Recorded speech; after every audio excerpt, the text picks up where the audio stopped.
এই ডিসকাশন প্ল্যাটফর্মের পক্ষ থেকে আপনাদেরকে আবারও শুভেচ্ছা। আমি আপনাদের সাথে আছি সুজিত বড়ুয়া। তো আমি আপনাদেরকে দেখাবো হচ্ছে, গত পর্বে আমরা দেখেছিলাম যে কপি পেস্ট কিভাবে করা যায়, এক্সেলের মধ্যে কিভাবে কপি এবং পেস্ট করা যায়।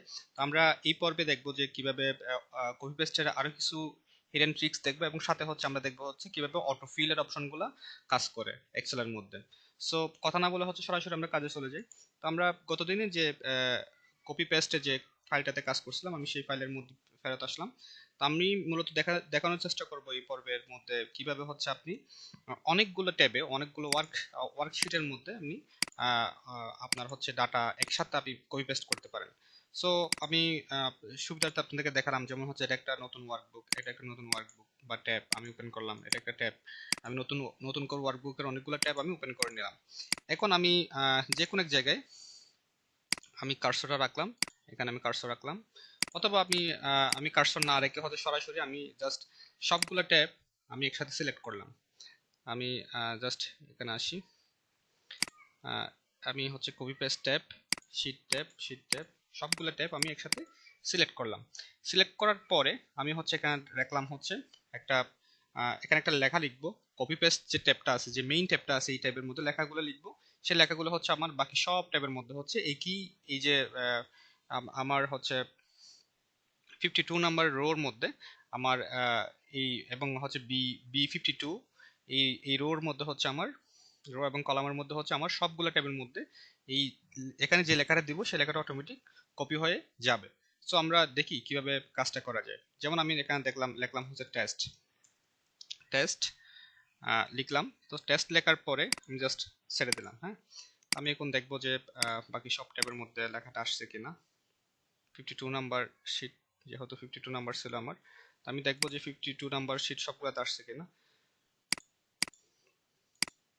আপনি দেখতে পাচ্ছেন যে শিট 1, শিট 7 এর মধ্যে 52 নাম্বার, সেলের মধ্যে 8 এর মধ্যে 52 আমি দেখবো টেস্ট লেখাটা চলে আসছে। শিট 9 এর মধ্যে টেস্ট লেখাটা চলে আসছে, এবং হচ্ছে শিট 10 এর মধ্যে আমার 52 লেখাটা চলে আসছে।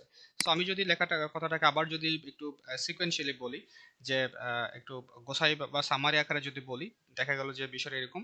আমি অনেকগুলো ট্যাব আমার কাছে, আমার একই এক্সেল ফাইলের মধ্যে আমার অনেকগুলো ট্যাব খোলা আছে। আমি চাইতেছি সবগুলো ট্যাবের মধ্যে আমি একই লেখা সব জায়গায় লিখে দিব, অর্থাৎ সবগুলো ট্যাবের মধ্যে আমার একটা হিডিং থাকবে। কথার কথা আমি যদি আরেকটু ক্লিয়ারলি বলি, যেমন হচ্ছে আমার এখানে আমি লিখলাম হচ্ছে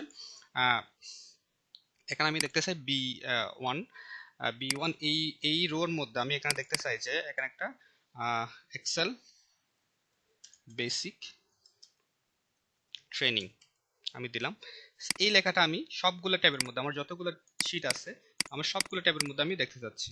সো এটা দেখার জন্য আমাকে যেটা করতে হবে, আমাকে প্রত্যেকবার সাধারণত আপনাকে যেটা করতে হবে যে প্রত্যেকটা ট্যাবে গিয়ে আপনাকে একই লেখা হয় লিখতে হবে, না হলে কপি করে পেস্ট করতে হবে। সো এই জিনিসটা এড়ানোর জন্য আমরা একটা শর্টকাট ওয়েতে কাজ করতে পারি, সেটা হলো সবগুলো ট্যাব আমি সিলেক্ট করব। আমি যতগুলো ট্যাবের মধ্যে চাই সবগুলো ট্যাবের মধ্যে আমি সিলেক্ট করব।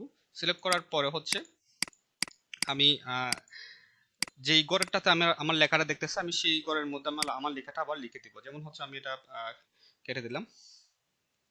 তো আমি কেটে দিয়ে হচ্ছে এখানে লিখলাম যে এক্সেল বেসিক ট্রেনিং। তো এটা যখন দিব আপনি দেখতে পাবেন যে সবগুলো ট্যাবের মধ্যে কিন্তু আমার লেখাটা অটোমেটিক চলে যাবে। সো দেখতে পাচ্ছেন যে শিট 11, শিট 5 এর মধ্যে সেম লেখাটা আসছে, শিট 6 এর মধ্যে সেম লেখাটা আসছে, এবং আমি যতগুলা ট্যাব আমি সিলেক্ট করছি সবগুলো ট্যাবের মধ্যে কিন্তু এক্সেল বেসিক ট্রেনিং লেখাটা চলে আসছে। তো আমরা চাইলে এইভাবে কিন্তু এক্সেলের মধ্যে অনেকগুলো ট্যাবের মধ্যে বা অনেকগুলো ওয়ার্কশিটের মধ্যে একসাথে আমরা কপি পেস্ট কাজটা একসাথে করতে পারি। সো এইটুকু আজকে। তো সবাইকে ধন্যবাদ।